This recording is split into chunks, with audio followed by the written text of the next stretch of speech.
তো তোমাদের সবার আচ্ছা, আজকে তোমাদের ভাইয়ের শরীরটা খুব বেশি একটা ভালো না। তো তোমরা তোমার চেহারা ছবি দেখেই বুঝতে পারতেছো তো শরীরটা অনেক সুস্থ। তো চলো আমরা আমাদের পড়া শুরু করি। তো আজকে আমরা হৃৎপিণ্ডের রক্ত সংবহন যে পদ্ধতিগুলো আছে সেগুলো নিয়ে আলোচনা করব। আমরা হার্ট অ্যাটাক নিয়ে আলোচনা করব। অ্যান্ড আজকের যেগুলো টপিকে আজকে যে আলোচনাগুলো আছে এগুলো সবগুলোই আমাদের সৃজনশীলের জন্য অনেক বেশি গুরুত্বপূর্ণ। ঠিক আছে?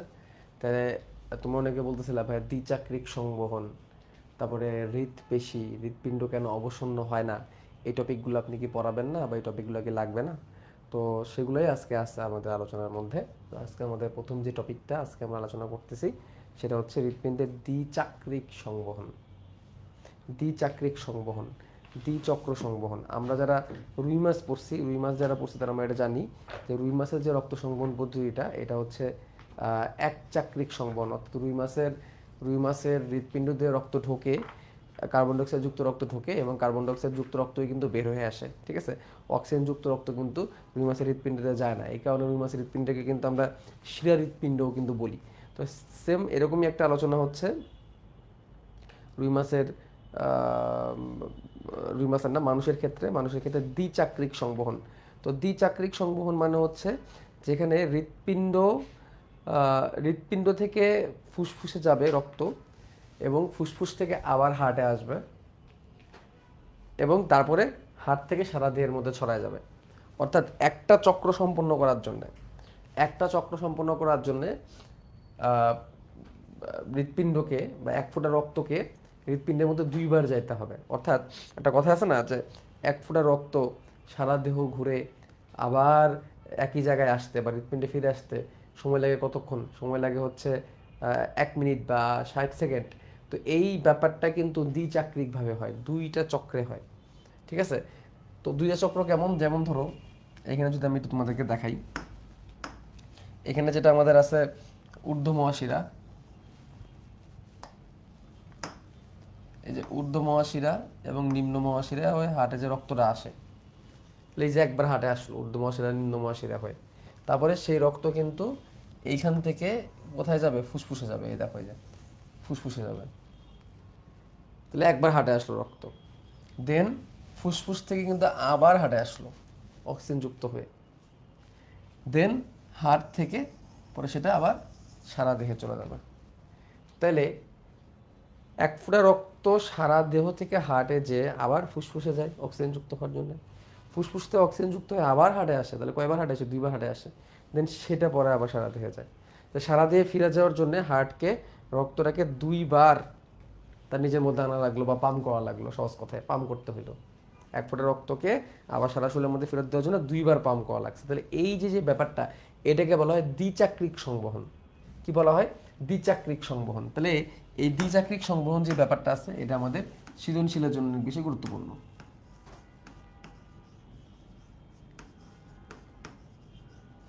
সৃজনশীলের জন্য অনেক বেশি গুরুত্বপূর্ণ। ঠিক আছে? মাথায় রাখতে হবে।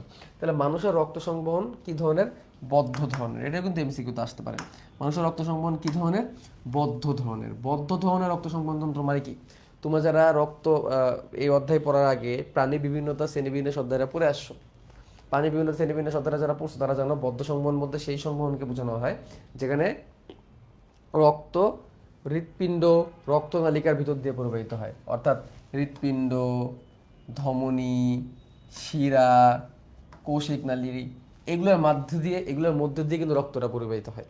তো এগুলোর মধ্যে দিয়ে রক্তটা পরিবাহিত হওয়ার কারণে এটাকে আমরা কি বলি? বদ্ধ সংবহন তন্ত্র বলি। ঠিক আছে? আর মুক্ত সংবহন তন্ত্রটা কেমন? যে হৃৎপিণ্ড থেকে রক্ত বের হবে, হৃৎপিণ্ড থেকে রক্ত বের হওয়ার পরে সেটা কিন্তু দেহ গহ্বরের মধ্যে ছড়া যাবে। এটাকে আমরা কি বলি? মুক্ত রক্ত সংবহন তন্ত্র বলি বা মুক্ত সংবহন তন্ত্র বলি। বাট আমাদের মানুষের ক্ষেত্রে বদ্ধ সংবহন। আমাদের মানুষের রক্ত কখনো দেহ গহ্বরে উন্মুক্ত হবে না। আমাদের মানুষের রক্ত কি বললাম? দেহ গহ্বরে উন্মুক্ত হবে না। এটা নালীর ভিতর দিয়েই পরিবাহিত হবে, নালীর ভিতর দিয়ে আসা যাওয়া করবে। এই জন্য আমাদের রক্ত সংবহন তন্ত্রটাকে আমরা কি সংবহন তন্ত্র বলতেছি? আমাদের রক্ত সংবহন তন্ত্র আমরা বদ্ধ সংবহন তন্ত্র বলতেছি। ঠিক আছে? মানুষের রক্ত সংবহন তন্ত্রকে দ্বিচক্রীয় সংবহন অর্থাৎ সিস্টেমিক ও পালমোনারি সংবহন এখানে আছে, এখানে দুটো সংবহন আছে, একটা হচ্ছে সিস্টেমিক সংবহন আর একটা হচ্ছে পালমোনারি সংবহন, এই দুটো সংবহন আছে। সিস্টেমিক সংবহন মানে কি? সিস্টেমিক সংবহন মানে হচ্ছে এই যে হার্টের সাথে মানুষের যে সংবহন তন্ত্রটা, হার্ট এবং মানুষের যে সংবহন তন্ত্রটা, এটাকে বলা হয় সিস্টেমিক সংবহন। ওকে, আর পালমোনারি সংবহন কোনটা? হার্ট এবং ফুসফুসের মধ্যে যে সংবহনটা, হার্ট এবং ফুসফুসের মধ্যে যে সংবহনটা, এটাকে বলে পালমোনারি সংবহন। এখানে দুটো চক্র সম্পন্ন হয়। এই চক্রে রক্ত হৃৎপিণ্ডের ভেতরে দুইবার প্রবাহিত হয়, একবার ফুসফুসের দিকে এবং আরেকবার শরীরের অন্যান্য অংশের দিকে। ইত্যাদি কারণে আমরা রক্তের যে সংবহন তন্ত্রটা দ্বিচক্রীয় সংবহন বলি। এবার চলো আমরা একটু দেখি মেন বই এটাকে কিভাবে ব্যাখ্যা করছে, আর আমরা মেন বইয়ের এই লাইনটাই আমরা সৃজনশীল লিখব। দ্বিচক্রীয় সংবহন যদি পরীক্ষায় আসে, দ্বিচক্রীয় সংবহন যদি পরীক্ষায় আসে, তাহলে আমরা মেন বইয়ের এই জিনিসটা আমরা লিখবো। কি আছে এখানে আমরা একটু দেখি। মানুষের হৃৎপিণ্ডের মাধ্যমে দ্বিবর্তনী সংবহন সংঘটিত হয়। ওকে, মানুষের হৃৎপিণ্ডের মাধ্যমে দ্বিবর্তনী সংবহন সম্পন্ন হয়। দ্বিবর্তনী সংবহনের অর্থ হলো রক্ত সমগ্র দেহে প্রতিবার সংবহনের জন্য দুইবার হৃৎপিণ্ড অতিক্রম করবে। তো প্রত্যেকবার সংবহনের জন্য কয়বার হৃৎপিণ্ড অতিক্রম করবে? দুইবার। দ্বিবর্তনী সংবহনের মাধ্যমে একটি হচ্ছে পালমোনারি সংবহন, এটা হৃৎপিণ্ড থেকে ফুসফুসে, এবং অন্যটি হচ্ছে সিস্টেমিক সংবহন, হৃৎপিণ্ড থেকে দেহের অবশিষ্ট অংশে। দ্বিবর্তনী সংবহনের সুবিধা হলো অক্সিজেন গ্রহণের জন্য রক্তকে ফুসফুসে প্রেরণ করা যায় এবং সমগ্র দেহে সংবহনের জন্য পুনরায় প্রাণ করে আগের হৃৎপিণ্ডে ফেরত আসে। ঠিক আছে, আমরা এভাবে লিখব, এটুকু লিখবো আমরা সৃজনশীল, এবং সেম টু সেম এই জিনিসটা লিখে দিব। অর্থাৎ দ্বিবর্তনী সংবহনের সুবিধা হচ্ছে কি, রক্তকে অক্সিজেন যুক্ত করার জন্য আমি ফুসফুসে প্রেরণ করতে পারতেছি, যে জিনিসটা কিন্তু আমরা রুই মাছের হৃৎপিণ্ডে ক্ষেত্রে দেখি না। রুই মাছের হৃৎপিণ্ডে কিন্তু এক প্রকোষ্ঠ বিশিষ্ট, এক চক্র বিশিষ্ট, যার কারণে রুই মাছের হৃৎপিণ্ডে রক্তটা ঢুকলে সেটা কিন্তু আবার কার্বন ডাইঅক্সাইড যুক্ত হয়েই আবার বের হয়ে যায়। এটা অক্সিজেন যুক্ত হওয়ার জন্যে যে ফুলকাতে যায়, সে ফুলকা থেকে কিন্তু আবার হৃৎপিণ্ডে ফিরে আসে না। তাহলে এখানে লাভটা হচ্ছে এটাই যে হৃৎপিণ্ড রক্তটাকে ফুসফুসে প্রেরণ করতে পারতেছে অক্সিজেন যুক্ত হওয়ার জন্য, ফুসফুস থেকে অক্সিজেন যুক্ত হয়ে সেটা আবার হৃৎপিণ্ডে ফেরত আসতেছে, যাতে করে অনেক তীব্র এনার্জি দিয়ে হার্ট রক্তটাকে পাম্প করে আবার সারা দেহের মধ্যে কি করতে পারে? প্রেরণ করতে পারে। ঠিক আছে, তাহলে এটা একটা সুবিধা আমাদের দ্বিচক্রীয় সংবহনের। তো দ্বিচক্রীয় সংবহন আমরা বুঝছি, এই দ্বিচক্রীয় সংবহনকে ডাবল সার্কিট সার্কুলেশন বলে, আর এটা আজমল স্যারের ইনফরমেশন।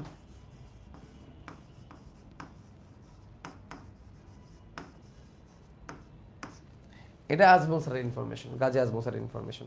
ঠিক আছে, বুঝতে পারলাম? ওকে, আচ্ছা আজকে তোমরা হয়তো আমার চেহারা ছবি দেখেই বুঝতে পারতেছো আজকে শরীরটা আমার ভালো না খুব বেশি একটা। এই জন্য আজকে একটু চেষ্টা করব তোমাদের ক্লাসটা আগে আগেই শেষ করে দেওয়ার জন্য। আর আমরা যেহেতু শুক্রবারে এক্সট্রা ক্লাস নিচ্ছি, সো ইনশাল্লাহ আমরা গ্যাপ গ্যাপ দিয়ে পড়লেও কোনো সমস্যা হবে না আমাদের। এখন যে টাইমটা রোজার মাস, এখন সবাই একটু পড়াশোনা থেকে একটু মানে অলরেডি দূরে সরে গেছে, অলরেডি কেনাকাটা শুরু করে দিছে, তাই না? রোজার কেনাকাটা, ঈদের কেনাকাটা কে করে ফেলছো? আমি এখন ঈদের কেনাকাটা করি না, আর আমি ঈদের কেনাকাটা বলে একটা কেনাকাটা করিও না। ঠিক আছে, তো ঈদের কেনাকাটা অলরেডি শুরু হয়ে গেছে মনে হয় অনেকের। তো এখন আর আসলে যা দেখি আমি আসলে লাইভ ক্লাস, অ্যাটেন্ডেন্স, এনরোলমেন্ট, স্টুডেন্টরা আসলে এখন আর পড়াশোনার মধ্যে নাই ভাইয়া, আটকায় যায়, কি আটকায় যায়। ওয়েব অ্যাপে দেখি ক্লাস করতেছে 13 জন, সব নীরব, সব ঝিমাই গেছে, কোনো কমেন্টও নাই। সব ঝিমাই গেছে না? আমি রোজ রোজানার আগে করে ফেলছি।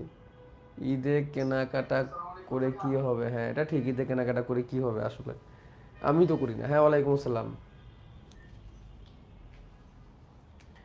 তো ঈদে তো কেনাকাটা সেভাবে করি না। তো দেখা যাচ্ছে কি আজকে এমন একটা অবস্থা শরীরের, মানে রোজা, এটা রোজার কারণে না, এটা এমন না যে রোজা লেগে গেছে, মানে হয়ে গেছে আর কি, এরকম মানে শরীর দুর্বল হয়ে গেছে কেন জানি না। চোখও দেখো ছোট ছোট ছোট ছোট হয়ে গেছে। একবার ভাবলাম যাচ্ছে ক্লাস নিব না পরে। হ্যাঁ, কি মোটিভেশন, কি নিয়ে মোটিভেশন লাগবে বলো? পিছায় গেছো, এখন এখানে তো মোটিভেশনের কাজ হবে না। এখানে তোমার পড়তে হবে, নিজের মতো করে আগায় নিতে হবে। মোটিভেশন একটাই যে তোমার সামনে পরীক্ষা, তোমার সামনে ইয়ার চেঞ্জ পরীক্ষা মে মাসে, ঈদের পরে 1 মাস সময় পাবা, হয়তো 1 মাস পুরোপুরি পাবা না। অনেকের মনে হয় এপ্রিল মাসে ইয়ার চেঞ্জ শুরু হয়ে যাবে, এপ্রিল মাসের শেষের দিকে, ঈদের পরপরই। আর ম্যাক্সিমাম কলেজে কিন্তু মে মাসে ইয়ার চেঞ্জ শুরু হবে। সো তোমার যদি মে মাসে ইয়ার চেঞ্জ শুরু হয়ে যায়, তাহলে তোমার তো হাতে টাইম নেই, তো তোমার তো পড়তে হবে। তো পড়াশোনা করার জন্য তো তোমার এখন মানে আলাদা কোনো মোটিভেশন আমার মনে হয় প্রয়োজন নাই, কারণ যেহেতু ইয়ার চেঞ্জ চলেই আসবে। ভাই শুক্রবার রাতে রসায়ন, পদার্থ, জীববিজ্ঞান 3টা ক্লাস, সো ক্লাস হবে, তুমি যে কোনো একটা করবা। রসায়ন কেন ঢুকছে? শুক্রবারে তো মনে হয় ফিজিক্স ছিল আগে, রসায়ন কখন ঢুকলো? যাই হোক, ঢুকে গেছে, কিছু করার। হ্যাঁ, আচ্ছা ঢুকে গেছে এখন। যেহেতু 3টা ক্লাস, 2টা ক্লাস থাকলে তো একটা থাকলে একটা করা যায় না, এটাই স্বাভাবিক।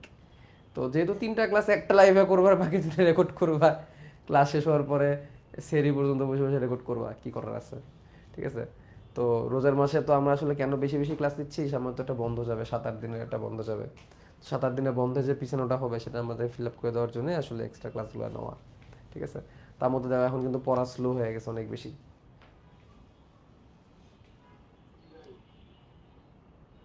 মেগা এক্সামে টপ করার মোটিভেশন দেন ভাই, আই নিড বাই মিশনের জার্সি। এখন মেগা এক্সামে টপ করলে জার্সি দেওয়া হয় না, সো জার্সির জন্য পড়াশোনা করে লাভ নাই। আচ্ছা আসো, এখন দেখো, এটা হচ্ছে একটা মাছ। যদি এটা গোল্ড ফিশ দেখাচ্ছে, বাট অ্যাকচুয়ালি এটা রুই মাছ। তা আমরা তো রুই মাছ পড়ছি, আমার রুই মাছের রক্ত সংবন্ধনদের সাথে একটু কম্পেয়ার করব। রুই মাছের রক্ত সংবহন, এটা কিন্তু পরীক্ষা আসে, এটা কিন্তু সিকিউ এর সাথে আসে যে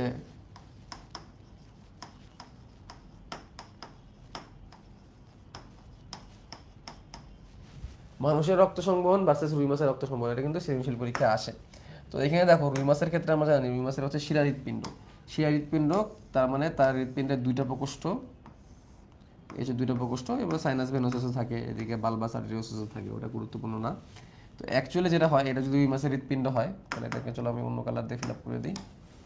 এটা যদি রুই মাছের হৃৎপিণ্ড হয়, তাহলে রুই মাছের হৃৎপিণ্ডের ভিতর দিয়ে প্রথমে প্রবেশ করবে কার্বন ডাইঅক্সাইড যুক্ত রক্ত।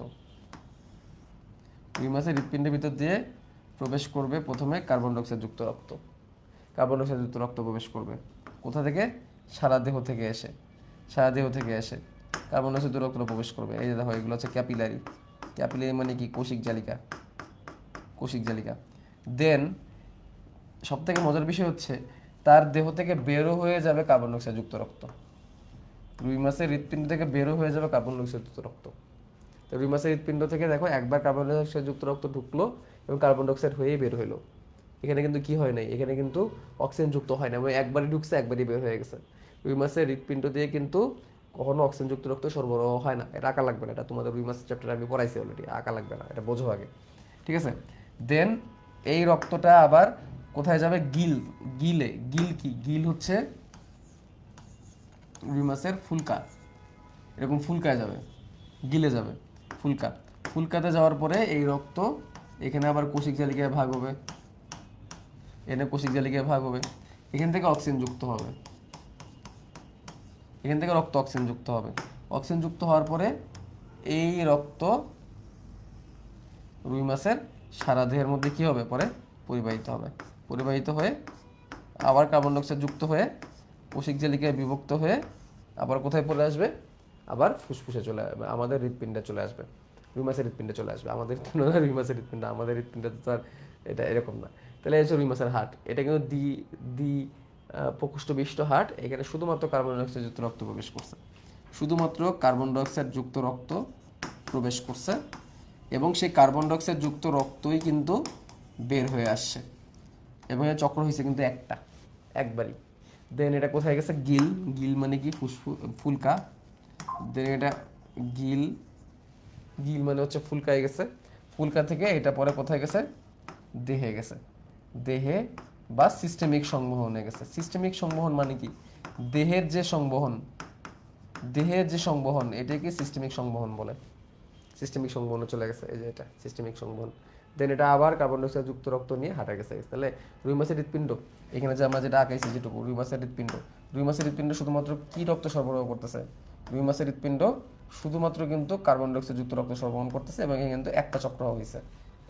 ওকে, এই হচ্ছে রুই মাছের হৃৎপিণ্ডের সাথে মানুষের হৃৎপিণ্ডের একটা বড় পার্থক্য। ঠিক আছে, এবার দেখো এই জিনিসটাই এখানে আমাদের লিখতে হবে আর কি। আমরা এখানে একটা পার্থক্য আকারে দিছি, এটাও কিন্তু সৃজনশীলে আসে, এটা কিন্তু সৃজনশীলে আসে। হ্যাঁ, সৃজনশীল যে রুই মাছের হৃৎপিণ্ডের সাথে, রুই মাছের হৃৎপিণ্ড না, রুই মাছের রক্ত সংবহনতন্ত্রের সাথে মানুষের রক্ত সংবহনতন্ত্রের পার্থক্য করো। ঠিক আছে, রুই মাছের রক্ত সংবহনতন্ত্রের সাথে মানুষের রক্ত সংবহনতন্ত্রের পার্থক্য আলোচনা করো। তাহলে দেখো ধরন, মানুষের রক্ত সংবহন কি ধরনের? মানুষের রক্ত সংবহন দ্বিচাক্রিক ধরনের।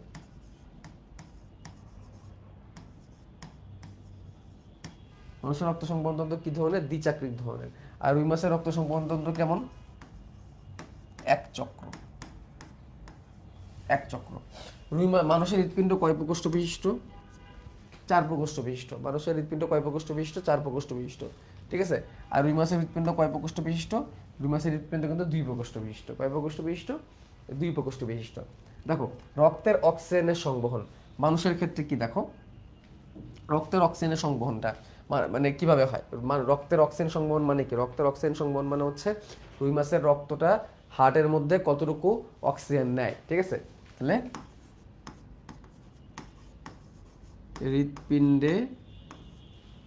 হৃৎপিণ্ডের 2টি প্রকোষ্ঠ অক্সিজেন ধারণ এবং বাকি 2টি কার্বন ডাইঅক্সাইড ধারণ করে। মানে বুঝছো মানে কি? মানে হচ্ছে মানুষের ক্ষেত্রে আমরা যেটা দেখছি, মানুষের যে 4টা প্রকোষ্ঠ আছে, 4টা প্রকোষ্ঠের মধ্যে 2টা প্রকোষ্ঠ অক্সিজেন ধারণ করে। সে কোন 2টা? এটা হচ্ছে বাম সাইডের 2টা, আর ডান সাইডের 2টা কিন্তু কার্বন ডাইঅক্সাইড ধারণ করে। ঠিক আছে, তাহলে অক্সিজেন ধারণ কিন্তু 2টা প্রকোষ্ঠ করতেছে। কিন্তু রুই মাছের হৃৎপিণ্ড অক্সিজেন ধারণ করে না। রুই মাছের হৃৎপিণ্ড কিন্তু অক্সিজেন ধারণ করে না, ফলে রুই মাছের হৃৎপিণ্ডকে কি হৃৎপিণ্ড ডাকে? শিরা হৃৎপিণ্ড বলা হয়। ফলে রুই মাছের হৃৎপিণ্ডকে কি হৃৎপিণ্ড বলা হয়? শিরা হৃৎপিণ্ড বলা হয়। শারীরিক গঠন ও তাপমাত্রা। ঠিক আছে, তাহলে এখানে দেখো মানুষ 4 প্রকোষ্ঠ বসতে বলে উষ্ণ রক্ত বিশিষ্ট, উষ্ণ রক্ত বিশিষ্ট। শারীরিক গঠনের উপর ভিত্তি রক্তের তাপমাত্রা। আর রুই মাছে কিন্তু শীতল রক্ত বিশিষ্ট, শীতল রক্ত বিশিষ্ট। শীতল রক্ত বিশিষ্ট হলে বাইরের তাপমাত্রার সাথে দেহের তাপমাত্রা কি করবে? উঠানামা করবে। তবে সংবহন গতিপথটা কি? সংবহন গতিপথ এটা আগেরটার মতোই, এই যে চক্র যেটা বলছে এটাই সংবহন গতিপথ, এটাই। তো এখান থেকে আমরা বলতে পারবো এখানে যে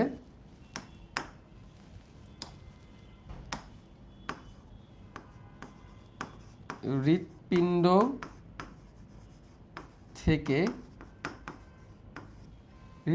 থেকে রক্ত ফুসফুসে যায়,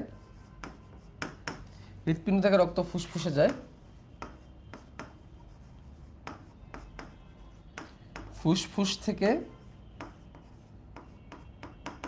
পুনরায়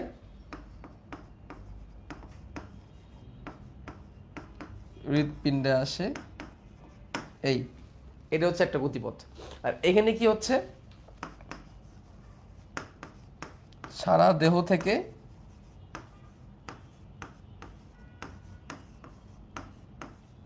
হৃৎপিণ্ডে যায়, তারপরে হৃৎপিণ্ড থেকে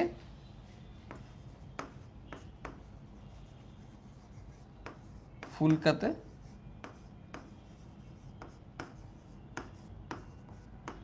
প্রবেশ করে এবং সেই ফুলকা থেকে আর সেটা কোথায় ফিরে আসে না? হৃৎপিণ্ডে ফেরত আসে না। তাহলে এইটা হচ্ছে একটা আমাদের সংবহনতন্ত্রের পদ্ধতি। একটা পার্থক্য, যেটা হচ্ছে মানুষের হৃৎপিণ্ড আর মাছের হৃৎপিণ্ডের পার্থক্য। তো এই প্রশ্নটা কিন্তু আমাদের সৃজনশীলে আসে, ঠিক আছে? এবং এটা একটা সম্মিলিত প্রশ্ন, যেটা কিনা আমাদের দুইটা চ্যাপ্টার মিলে একটা প্রশ্ন করা হয়েছে। এই জন্য এটা সমন্বয় প্রশ্ন, সম্মিলিত প্রশ্ন বলা হয়ে থাকে।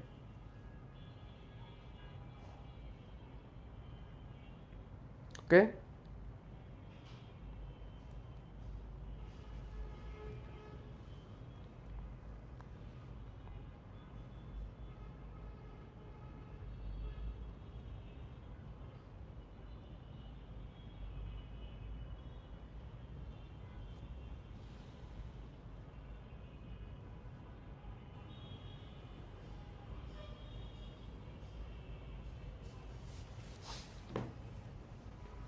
এবার আসো, এবার আমরা মানবদেহের রক্ত সংবহন পদ্ধতিগুলো আলোচনা করব। মানবদেহে টোটাল 4টা রক্ত সংবহন পদ্ধতি আছে। কয়টা রক্ত সংবহন পদ্ধতি আছে মানবদেহে? টোটাল 4টা রক্ত সংবহন পদ্ধতি আছে। চারটা রক্ত সংবহন পদ্ধতি আছে, ঠিক আছে?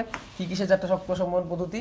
সিস্টেমিক সংবহন, পালমোনারি সংবহন। দেখো এই দুটো সম্পর্কে কিন্তু আমরা অলরেডি জানছি। সিস্টেমিক সংবহন আর পালমোনারি সংবহন, এই দুটো সংবহন নিয়ে কিন্তু আমরা অলরেডি জানছি, ঠিক আছে? তারপরে আছে, এই মাইক বন্ধ করো। তারপরে আছে পোর্টাল সংবহন, আর হচ্ছে করোনারি সংবহন। এই করোনারি সংবহন থেকে আবার নতুন আলোচনা শুরু হয়ে যায়, সেটা হচ্ছে হৃদরোগ। তো দেখো এইখানে যেই সংবহনগুলো আমরা বলছি, যে সিস্টেমিক, পালমোনারি, পোর্টাল, করোনারি, এই যে সংবহনগুলা, এই সংবহনগুলা কিন্তু আমাদের সৃজনশীলে আসে, যে মানবদেহে রক্ত সংবহন পদ্ধতিগুলো আলোচনা করো। তাহলে দেখো আজকে আমরা যেগুলো বলতেছি মোরলেস সবগুলোই কিন্তু আমাদের সৃজনশীলের জন্য গুরুত্বপূর্ণ। তাই মানবদেহে রক্ত সংবহন পদ্ধতি, এটা কিন্তু আমাদের সৃজনশীলে আসে।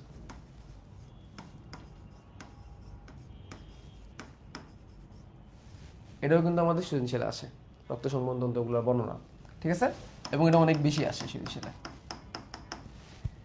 তাহলে দেখো আমি একটু একটু আলাদা আলোচনা করি। সিস্টেমিক সংবহন মানে হচ্ছে, সিস্টেমিক সংবহন মানে হচ্ছে heart to body, body to heart. এটা হচ্ছে কি সংবহন? সিস্টেমিক সংবহন, heart and human body. Then হচ্ছে পালমোনারি সংবহন। পালমোনারি সংবহনটা কেমন? Heart to lungs to heart again. এটাকে বলা হয় পালমোনারি সংবহন, এটা অলরেডি আমরা জেনে গেছি। এবার দেখো পোর্টাল সংবহন। পোর্টাল সংবহন মানে কি? পোর্ট, এখানে যে শব্দটা ব্যবহার হচ্ছে port. Port is derived from an organ, একটা অঙ্গ, যে অঙ্গটা হার্টের সাথে অন্যান্য অঙ্গের একটা কানেক্টিভিটি তৈরি করে। তোমরা এটা কিন্তু অলরেডি জানো, যে পরিপাক অধ্যায়ে যারা পড়ছো আমার সাথে, তো এই জিনিসটা অলরেডি দেখছো, যা আমাদের মানবদেহের পরিপাকতন্ত্র থেকে, আমাদের ক্ষুদ্রান্ত্র, বৃহদান্ত্র, এগুলা থেকে খাবার শোষিত হওয়ার পরে সারা দেহে চলে যায়। বলতো, আমাদের ক্ষুদ্রান্ত বৃহদান্ত্রে খাবার শোষণ হওয়ার পরে সেই খাবারটাকে আমাদের সারা দেহে যায়, নাকি আগে অন্য একটা অঙ্গে যায়? তো মনে করো, সারা দেহে কিন্তু যায় না, আগে যকৃতে যায়। ইয়েস, হ্যাঁ, আজিজ নু সবার একটা রাইট অ্যান্সার করছো। আগে লিভারে যায়, লিভারে যাওয়ার পরে দেন সেটা লিভারে রেগুলেট হয়। লিভারে রেগুলেট হয় মানে কি? লিভার দ্বারা নিয়ন্ত্রিত হয় যে কোনখানে কতটুকু দরকার আমাদের দেহে। তারপর সেটা লিভার থেকে নিম্ন মহাশিরা হয়ে তারপর সেটা হার্টে প্রবেশ করে। তাহলে এখানে লিভার একটা পোর্ট হিসেবে কাজ করতেছে।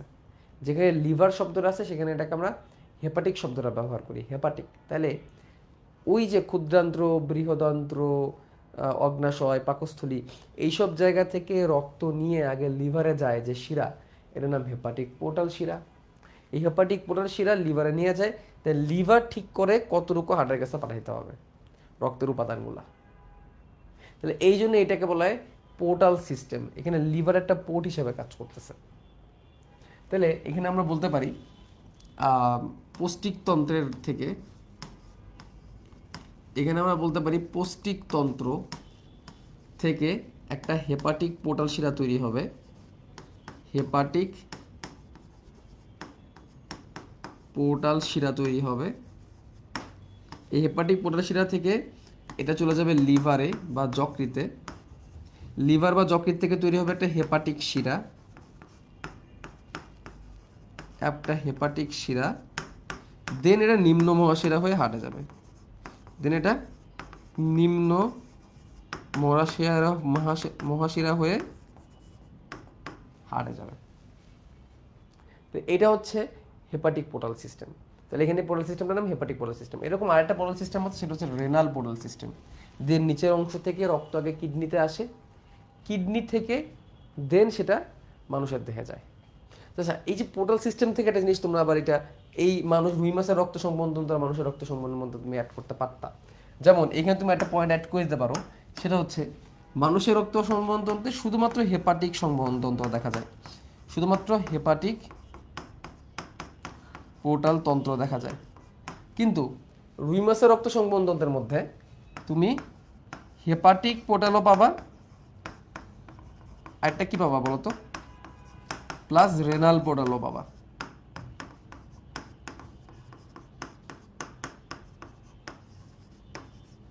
তুমি হেপাটিক পোর্টাল সিস্টেমও পাবা, রেনাল পোর্টাল সিস্টেমও পাবা। রেনাল পোর্টাল সিস্টেম মানে কি, সারা দেহ থেকে রক্ত নিচের অংশ থেকে, অ্যাকচুয়ালি দেহের নিচের অংশ থেকে রক্ত কিডনিতে আসে, কিডনি থেকে তারপর হার্টে ফিরে আসে। তাহলে এখানে কিডনি তো একটা পোর্ট হিসেবে কাজ করলো, বাট এটা মানুষের নাই। মানুষের রেনাল পোর্টাল সিস্টেম নাই, মানুষের শুধু কোন পোর্টাল সিস্টেম আছে, মানুষের শুধু হেপাটিক পোর্টাল সিস্টেম আছে, যকৃতের পোর্টাল সিস্টেম আছে। তারপর আছে দেখো করোনারি সংবহন। করোনারি সংবহনটা খুবই গুরুত্বপূর্ণ, এটা তোমরা অলরেডি জানো। হার্ট থেকে মহাধমনী বা অ্যাওর্টা তৈরি হবে, হার্ট থেকে মহাধমনী বা অ্যাওর্টা তৈরি হবে, সেই অ্যাওর্টা থেকে তৈরি হবে করোনারি ধমনী, যেটা রক্ত সরবরাহ করবে কোথায়, হৃৎপেশিতে। হৃৎপেশি থেকে তৈরি হবে করোনারি শিরা, করোনারি শিরা প্রবেশ করবে, করোনারি শিরা তৈরি করবে করোনারি সাইনাস, করোনারি সাইনাস আবার কার্বন ডাইঅক্সাইড যুক্ত রক্ত হার্টকেই ফেরত পাঠাবে। তাহলে ব্যাপারটা দেখো, হার্ট থেকে অক্সিজেন যুক্ত রক্ত, অক্সিজেন যুক্ত রক্ত করোনারি ধমনীতে গেল, সেটা হৃৎপেশিতে গেল, হৃৎপেশি থেকে করোনারি শিরা তৈরি হলো কার্বন ডাইঅক্সাইড যুক্ত রক্ত নিয়ে, সেটা করোনারি সাইনাসে কার্বন ডাইঅক্সাইড যুক্ত রক্ত হিসেবে প্রবেশ করলো এবং হার্টে আবার কার্বন ডাইঅক্সাইড যুক্ত রক্ত হয়েই কিন্তু ফিরে আসলো। ঠিক আছে, তাহলে দেখো হার্টের মাসেলে রক্ত সরবরাহ হইলো। তাহলে এটা হচ্ছে করোনারি সংবহন। কি সংবহন? করোনারি সংবহন। হার্ট তো নিজেও একটা মাসেল, সুতরাং তারও তো খাবার দরকার, তারও তো অক্সিজেন দরকার, তার মধ্যে তো কি তৈরি হবে, তার মধ্যে তো কার্বন ডাইঅক্সাইড তৈরি হবে। তাহলে সেইগুলাকে ফিরে আবার হার্টের মধ্যে আনতে হবে। এই কাজগুলা করতে লাগবে করোনারি সংবহন। ক্লিয়ার আমার কথা? বুঝতে পারছো? আর এই করোনারি সংবহনে যদি কোনো কারণে ব্লক হয়, যেমন ধরো এই করোনারি ধমনীতে যদি কোনো কারণে ব্লক হয়, চিন্তা করো, করোনারি ধমনীতে যদি কোনো কারণে ব্লকেজ হয়, সে ব্লক বিভিন্ন কারণে হতে পারে, ম্যাক্সিমাম ক্ষেত্রে কোলেস্ট্রল জামে ব্লকেজগুলো হয়। তাহলে হৃৎপেশিতে পর্যাপ্ত পরিমাণ অক্সিজেন প্রবেশ করবে না, হৃৎপেশিতে পর্যাপ্ত পরিমাণ অক্সিজেন পাবে না, হৃৎপেশি পর্যাপ্ত পরিমাণ যখন অক্সিজেন পাবে না, তখন হার্টে ব্লক তৈরি হবে, তখন হার্ট অ্যাটাক হয়ে যাবে, তখনই বুকে ব্যথা হবে, অ্যানজাইনা হবে, হার্ট অ্যাটাক হবে। ঠিক আছে, তো এর সাথে হার্ট অ্যাটাক কানেক্টেড। তাহলে দেখো এই সিরিয়ালগুলো কিন্তু আমাদের সৃজনশীল লিখতে হয়। এখন দেখো সৃজনশীলের জন্য আমরা কীভাবে লিখবো, খেয়াল করো। চিত্র আঁকানোটা এখানে মুখ্য না, আবারও বলতেছি, এগুলো কিন্তু সৃজনশীলেরই টপিক। চিত্র আঁকানো কিন্তু মুখ্য না, চিত্র না আঁকাইলেও চলবে, বা চিত্র তুমি এইভাবে আঁকাইতে পারবা। দেখো চিত্র তুমি এইভাবে আঁকাইতে পারবা, তুমি একটা বক্স আঁকাবা, এরকম দিবা, এটা দিয়ে তুমি হার্ট বুঝে দিতে পারবা। খেয়াল করো সিস্টেমিক সংবহন সম্পর্কে আমরা দেখি। উৎপত্তি স্থল কোথা থেকে তৈরি হয়? খেয়াল করো, সিস্টেমিক সংবহন সারা দেহের মধ্যে অক্সিজেনযুক্ত রক্ত পাঠায় এবং সেখান থেকে কার্বন ডাইঅক্সাইড যুক্ত রক্ত নিয়ে আসে। তাহলে সারা দেহে অক্সিজেনযুক্ত রক্ত কোথায় থাকে? কোথায় থাকে? লেফট ভেন্ট্রিকলে থাকে। লেফট ভেন্ট্রিকল থেকে অক্সিজেনযুক্ত রক্ত কোথায় যায়? সারা দেহে যায়। সারা দেহ থেকে কার্বন ডাইঅক্সাইড যুক্ত রক্ত নিয়ে সারা দেহ থেকে সে ফিরে আসে ঊর্ধ্ব মহাশয় নিম্ন শৈলে হয়ে ডান অ্যাট্রিয়ামে। ঠিক আছে, ডান অ্যাট্রিয়ামে। এবং ডান অ্যাট্রিয়াম থেকে সেটা ডান ভেন্ট্রিকল পর্যন্তও থাকে এই পর্যন্ত। তাহলে এই হচ্ছে সিস্টেমিক সংবহনতন্ত্রের অংশ, যেটা আমি এখানে দেখাইছি। দেখো এটা হার্ট, এই হার্ট থেকে এই যে সারা দেহের মধ্যে অক্সিজেন আর কার্বন ডাইঅক্সাইড যুক্ত রক্ত দেখানো হয়েছে, কিন্তু ফুসফুস দেখানো হয় নাই। ফুসফুস যেহেতু দেখানো হয় নাই, তার মানে এখানে বোঝানো হয়েছে এটা আসলে পালমোনারি না, এটা হচ্ছে সিস্টেমিক। ঠিক আছে? তাহলে দেখো সময়, সিস্টেমিক সংবহনের সময় লাগে 25 থেকে 30 সেকেন্ড। এটা খুবই গুরুত্বপূর্ণ এমসিকিউর জন্য, এটা এমসিকিউর জন্য খুবই গুরুত্বপূর্ণ। সিস্টেমিক সংবহনের টাইমিং কত? 25 থেকে 30 সেকেন্ড। তার মানে এই কাজটা হইতে 25 থেকে 30 সেকেন্ড সময় লাগবে। এখন বলতে পারো ভাইয়া আপনারা বললেন সারা দেহ থেকে অক্সিজেনযুক্ত সারা দেহ থেকে 1 ফুট রক্ত সারা দেহ ঘুরে আবার হার্টে ফিরে আসতে সময় লাগে 1 মিনিট, এখানে আবার 25 থেকে 30 সেকেন্ড কেমনে হয়ে গেল? ভাই এটাই সায়েন্স, যে এখানে সায়েন্সটা দেখো, এখানে আমরা সিস্টেমিক সংবহন মানে সারা দেহ সংবহনের কথা বলছি, সারা দেহ ঘুরতে কতটুকু লাগে সেটা কিন্তু ফুসফুস বাদে, এটা কিন্তু পালমোনারিটা নাই। পালমোনারি সহ অ্যাড করলে 60 সেকেন্ড হইতো। তাহলে দেখো এখানে কিভাবে হইলো, শুরু হইলো বাম ভেন্ট্রিকল থেকে, হেয়ার ইজ লেফট ভেন্ট্রিকল, দেন এখান থেকে তৈরি হলো মহাধমনী হুইচ ইজ অ্যাওর্টা, দেন দেহের বিভিন্ন অঙ্গ প্রত্যঙ্গে গেল, অঙ্গ প্রত্যঙ্গ থেকে পরে কীভাবে আসলো ঊর্ধ্ব মহাশিরা নিম্ন মহাশিরা হয়ে ডান অ্যাট্রিয়ামে আসলো, ডান অ্যাট্রিয়াম মানে এইটা, ডান অ্যাট্রিয়াম থেকে ডান ভেন্ট্রিকলে আসলো। তুমি এই চিত্রটা আঁকাই দিবা, এই যে এইটা, এই চিত্র আঁকানোর দরকার নেই, তুমি এইটা আঁকাবা, তাহলে তোমার নাম্বার দিয়ে দিবে, আর এইটুক কথা লিখবা, আর কিচ্ছু লাগবে না। তাহলে তাহলে কি বলবা, বাম ভেন্ট্রিকল থেকে পূর্ব বিভাগ থেকে তৈরি হয়ে মহাধমনী মাধ্যমে এরা সৃষ্টি হয়ে সারা দেহের মধ্যে অক্সিজেনযুক্ত রক্ত দিয়ে প্রবেশ করায়, এবং সেখান থেকে কার্বন ডাইঅক্সাইডযুক্ত রক্ত নিয়ে আবার মহাশিরার মাধ্যমে হৃৎপিণ্ডে ফিরে আসে। এই সংবহনটাই হচ্ছে সিস্টেমিক সংবহন। অর্থাৎ আমি এখানে যে কথাটা লিখছিলাম, সারা দেহ, হার্ট থেকে সারা দেহ, তারপর আবার হার্ট, এই সংবহনটাই হচ্ছে সিস্টেমিক সংবহন। এবং নিচে এই গতিপথটা, এই গতিপথটাও কিন্তু এমসিকিউতে আসে, মানে এটা কি মেমোরাইজ, এমসিকিউতে আসে, তার মানে হচ্ছে মেমোরাইজ। হ্যাঁ, মুখস্থ রাখতে হবে, এটা এমসিকিউতে আসবে। ক্লিয়ার? আসো এবার আসি পালমোনারি সংবহন। পালমোনারি, পালমোনারি মানে কি ফুসফুসে সংবহন। তোমরা এখানে দেখতেই পারতেছো চিত্র দেখতে পারতেছো। দেখো এইখানে এসে সিস্টেমিক সংবহন শেষ হয়েছিল, রাইট? সিস্টেমিক সংবহন এখানে এসে শেষ হয়েছিল। তাহলে এইখান থেকেই শুরু হবে পালমোনারি, এখান থেকে ফুসফুসে চলে যাবে, ফুসফুসে চলে যাবে অক্সিজেন যুক্ত হওয়ার জন্য, ফুসফুস থেকে অক্সিজেন যুক্ত হয়ে এই যে বাম অ্যাট্রিয়ামে প্রবেশ করবে। তাহলে এটাই হচ্ছে পালমোনারি সংবহন। তাহলে আমরা একটু গতিপথটা দেখি। গতিপথটা হচ্ছে ডান ভেন্ট্রিকল থেকে শুরু হবে, এইখান থেকে, দেন পালমোনারি ধমনির মাধ্যমে, যেহেতু হার্ট থেকে বের হয়ে গেছে ধমনি, ফুসফুসে যাবে, ফুসফুস থেকে পালমোনারি শিরা তৈরি হবে 4টা, কারণ প্রত্যেকটা ফুসফুস, এই ফুসফুস থেকে 2টা পাইপ বের হবে, এই ফুসফুস থেকে 2টা পাইপ বের হবে, 4টা লাইন বের হবে, কিন্তু 4টা লাইনই প্রবেশ করবে এই অ্যাট্রিয়ামে, বাম অ্যাট্রিয়ামে। তাহলে এটা কোথায় যাবে? বাম অ্যাট্রিয়ামে, বাম অ্যাট্রিয়াম থেকে বাম ভেন্ট্রিকলে। তাহলে বাম অ্যাট্রিয়াম থেকে বাম ভেন্ট্রিকল, বাম ভেন্ট্রিকল থেকে পরে আবার সিস্টেমিক সংবহন শুরু হবে। তাহলে এই হচ্ছে সিরিয়াল। তাহলে এখানে কি হলো, পালমোনারি ধমনী কার্বন ডাইঅক্সাইড সমৃদ্ধ রক্ত পরিবহন করে ও পালমোনারি শিরা অক্সিজেন সমৃদ্ধ রক্ত পরিবহন করে। এই কথাটা একটু আমাদের জানতে হবে এখানে। তাহলে এখানে আমরা সংজ্ঞাটা কি লিখবো, যে সংবহন তন্ত্রে হৃৎপিণ্ড থেকে কার্বন ডাইঅক্সাইড যুক্ত রক্ত ফুসফুসে যায় এবং ফুসফুস থেকে অক্সিজেন যুক্ত হয়ে ফিরে আসে হৃৎপিণ্ডে, এই সংবহনটাই পালমোনারি সংবহন, যেটা শুরু হয় ডান ভেন্ট্রিকল থেকে পালমোনারি শিরার মাধ্যমে, পালমোনারি ধমনির মাধ্যমে। এটা কথা মনে রাখবা, হার্ট থেকে যদি কোনো রক্তনালী বের হয়ে যায়, যে হার্ট, এখান থেকে যদি কোনো রক্তনালী বের হয়ে যায় তাহলে সেটা হবে ধমনী, আর হার্টের দিকে যদি কোনো রক্তনালিকা প্রবেশ করে তাহলে সেটা হবে শিরা। সে কার্বন ডাইঅক্সাইড নিয়ে যাচ্ছে না অক্সিজেন দিয়ে যাচ্ছে সেটা দেখার বিষয় না। ঠিক আছে? তাহলে পালমোনারি ধমনির মাধ্যমে ফুসফুসে চলে যাবে, ফুসফুস থেকে আবার অক্সিজেন যুক্ত হয়ে হার্টে 4টা নালিকার মাধ্যমে, কারণ প্রত্যেকটা ফুসফুস থেকে 2টা করে বের হবে, প্রত্যেকটা ফুসফুস থেকে 2টা করে নালিকা বের হবে। তাহলে টোটাল কয়টা? 4টা নালিকা হয়ে হৃৎপিণ্ডের বাম অ্যাট্রিয়ামে প্রবেশ করবে, বাম অ্যাট্রিয়ামে এইদিকে, এবং সেখান থেকে বাম ভেন্ট্রিকুলে চলে যাবে। এই হচ্ছে কি সংবহন? পালমোনারি সংবহন। বুঝছো আমার কথা? আচ্ছা, আমার পড়া বুঝতেছো? তোমরা তো স্টুডেন্টও কম, রেসপন্সও করতেছো না।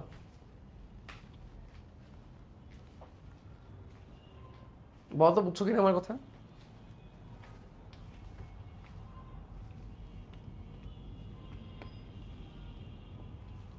বুঝছো ভাইয়ারা?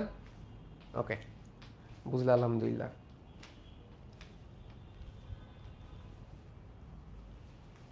ওকে, এবার আসো পোর্টাল সংবহন। খেয়াল করো, আগে চিত্র দেখো। এই চিত্র তোমাদের আঁকানো লাগবে না, পোর্টাল সংবহন চিত্র তোমাদের আঁকা লাগবে না। নর্মালি সিস্টেমিক আর পালমোনারি পরীক্ষায় বেশি আসে। সিস্টেমিক পালমোনারি পার্থক্যও পরীক্ষা আসে। সিস্টেমিক সংবহন এবং পালমোনারি সংবহনের পার্থক্য কিন্তু সৃজনশীল পরীক্ষায়, সৃজনশীলে কিন্তু চলে আসে। তখন তোমার লিখবা যে কে কোন কোন অঙ্গ এখানে আছে, কোনখান থেকে শুরু হয়, কোথায় যায় শেষ হয়, কীরকম রক্ত সরবরাহ করে, ঠিক আছে। তারপরে হচ্ছে এটা কাজ কি। বাই দ্য ওয়ে, এটা বলো তো, রক্তচাপ কোথায় বেশি থাকে? সিস্টেমিক সংবহনে বেশি থাকে না পালমোনারি সংবহনে বেশি থাকে? বলো তো, এটা বলো তো, কোথায় বেশি থাকে? সিস্টেমিক সংবহনে রক্তচাপ বেশি থাকে না পালমোনারি সংবহনে রক্তচাপ বেশি থাকে? খেয়াল করো, এটা তোমরা আগেই জানছো যে ভেন্ট্রিকলটা অনেক বেশি পুরু হয়। ভেন্ট্রিকলটা কেন অনেক বেশি পুরু হয়?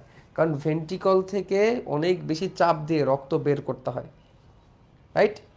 তাহলে এই জন্য ভেন্ট্রিকলগুলো পুরু হয়। কিন্তু কোনটার মধ্যে চাপ কেমন থাকে খেয়াল করো, ডান ভেন্ট্রিকল যেটা আছে সেখান থেকে রক্ত চাপ দিয়ে বের হয়ে ফুসফুস পর্যন্ত যাবে, ফুসফুস কাছাকাছি। কিন্তু বাম ভেন্ট্রিকলে যেটা আছে সেখান থেকে রক্ত বের হয়ে সারা দেহে যেতে হবে। তাহলে কোনটার মধ্যে চাপ বেশি লাগবে? সারা দেহে যাওয়ার জন্য চাপ বেশি লাগবে। তার মানে কি বোঝা গেল? তার মানে বোঝা গেল ভেন্ট্রিকলের বাম ভেন্ট্রিকলের চাপ বেশি, অর্থাৎ সিস্টেমিক সংবহনের চাপ বেশি। তাই রক্তচাপ কিন্তু সিস্টেমিক সংবহনে বেশি থাকে, ঠিক আছে।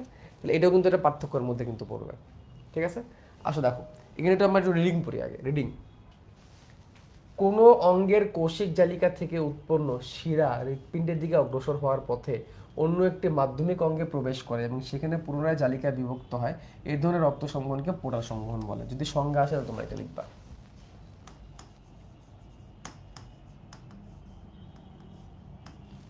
সংজ্ঞা আসে এটা লিখবা। তাহলে কি বললাম?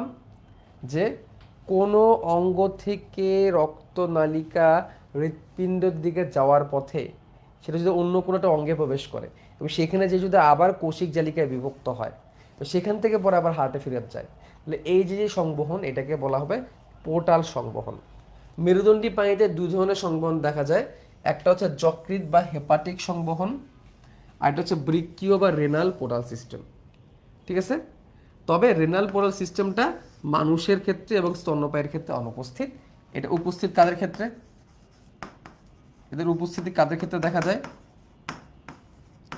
রুই মাছের ক্ষেত্রে দেখা যায়, এটা ব্যাঙের ক্ষেত্রে দেখা যায়, বাট স্তন্যপায়ী এবং মানুষের ক্ষেত্রে কিন্তু রেনাল পোর্টাল সিস্টেম কিন্তু থাকে না। এখানে যদি চিত্রের দিকে তোমরা যদি একটু খেয়াল করো, দেখো এটা হচ্ছে পাকস্থলী,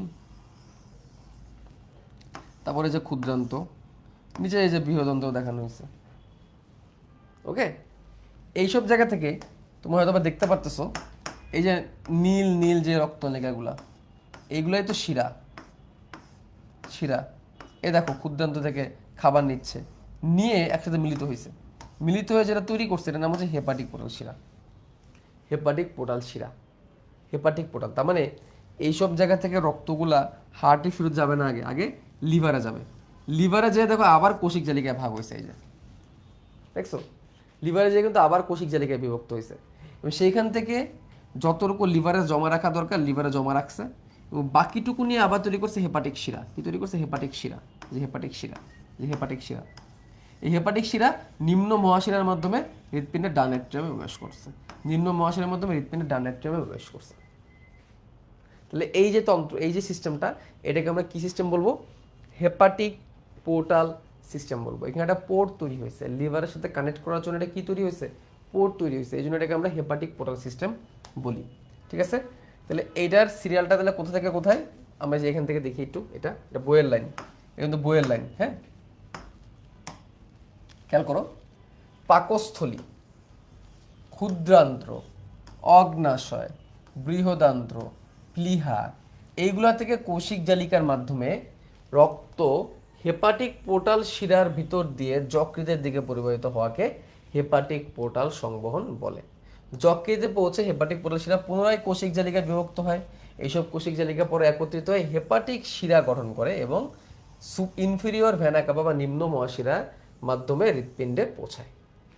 তাহলে পৌষ্টিক নালীর বিভিন্ন অঙ্গ থেকে হেপাটিক পোর্টাল শিরা, সেটা যাবে যকৃতে, তারপরে হবে হেপাটিক শিরা নিম্ন মহাশিরা হয়ে হার্টে প্রবেশ করবে, যেটা কিনা আমি অলরেডি তোমাদের লিখে দিচ্ছি। কোথায়?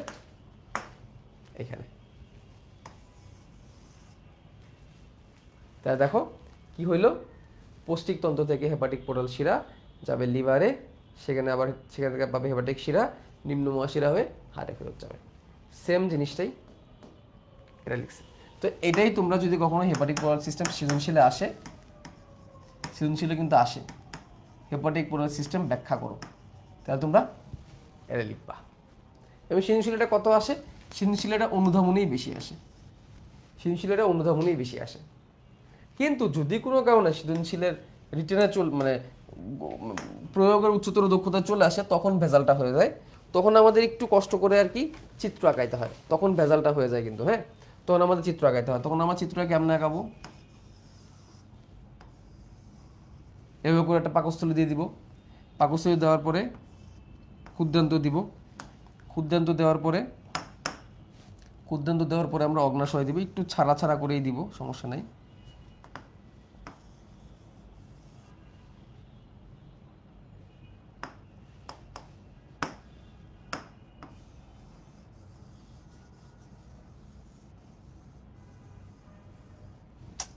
আচ্ছা,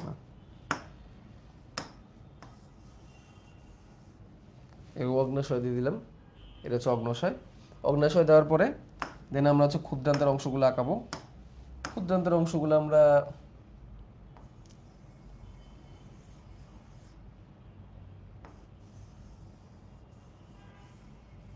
এভাবে ধরো ক্ষুদ্রান্তের অংশ দিয়ে দিলাম। তারপর আমরা এখানে প্লিহা পাই, ধরো আমরা এখানে প্লিহাটাও দিয়ে দিলাম, প্লিহা দিয়ে দিলাম। দেন আমরা বৃহদান্তের অংশগুলো কীভাবে দেখাবো? বৃহদান্তের অংশগুলো আমরা এইভাবে এইভাবে দেখাই দিব।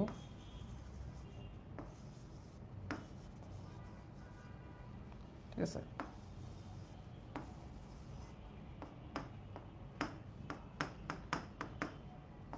এভাবে দেখাই দিব ক্ষুদ্রান্ত, বৃহদান্ত এবং তাদের বিভিন্ন অংশ। ঠিক আছে, দেখানোর পরে এবার যেটা করতে হবে, এইসব জায়গা থেকে রক্তনালিকা শিরা বের করতে হবে, রক্তনালিকা বা শিরা বের করতে হবে যেইভাবে।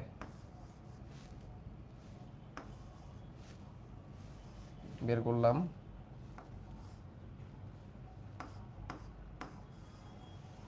বের করলাম, পাকস্থলী থেকেও বের করলাম, তারপরে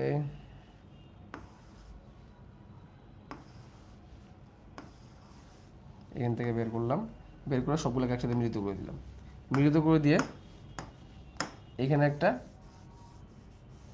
বড় নালিকা তৈরি করলাম, বড় নালিকা তৈরি করলাম এবং দেখাইলাম সে বড় নালিকাটা এখন কোথায় প্রবেশ করবে? সে বড় নালিকাটা এখন প্রবেশ করবে যকৃতে, হেপাটিক পোর্টাল সিস্টেম যেহেতু যকৃতে প্রবেশ করলো।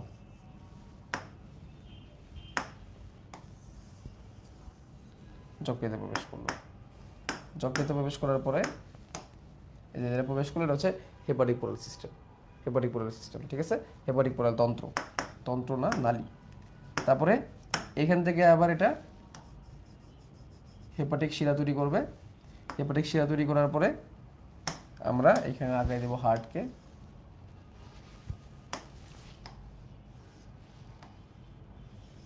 হার্টকে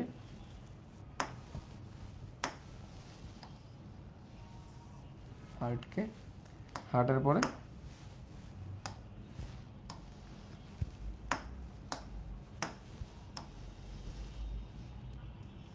এটা এরকম নিম্ন মহাশিরা হয়ে প্রবেশ করবে হার্টের কাছে। ঠিক আছে, তাহলে এখন আমরা এখানে বর্ণনাগুলো দিয়ে দিব, কি কি পাইছি আমরা।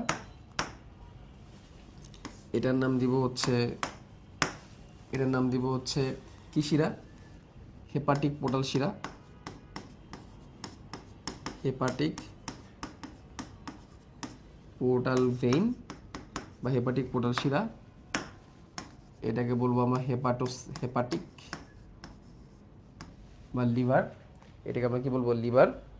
তারপরে হচ্ছে আমরা এখানে দিব হেপাটিক ভেইন বা হেপাটিক শিরা, হেপাটিক শিরা। তারপরে এটা হবে নিম্ন মহাশিরা, নিম্ন মহাশিরা। এটা হবে হৃৎপিণ্ড, হৃৎপিণ্ড। এটা হবে ডান এট্রিয়াম,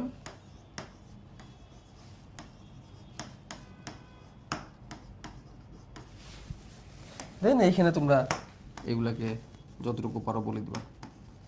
পাকস্থলী, এটা হবে প্লাকস্থলী,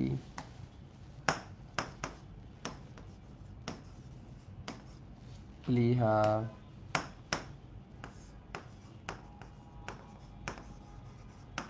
অগ্নাশয়,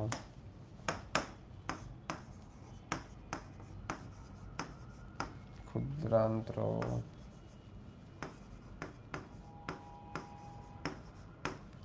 বৃহদান্ত্র। ঠিক আছে, হয়ে গেল।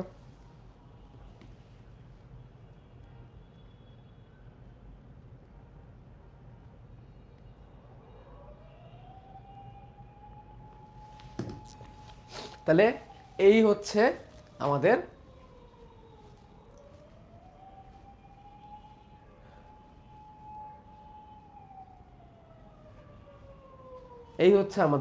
হেপাটিক সিস্টেমের বর্ণনা। পারবা এটা আগাইতে?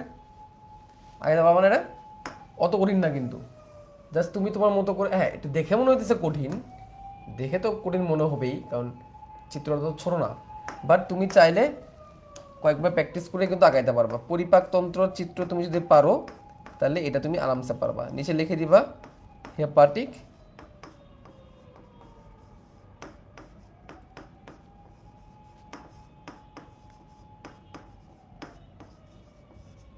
নিচে লিখে দিবা হেপাটিক পোর্টাল সিস্টেম।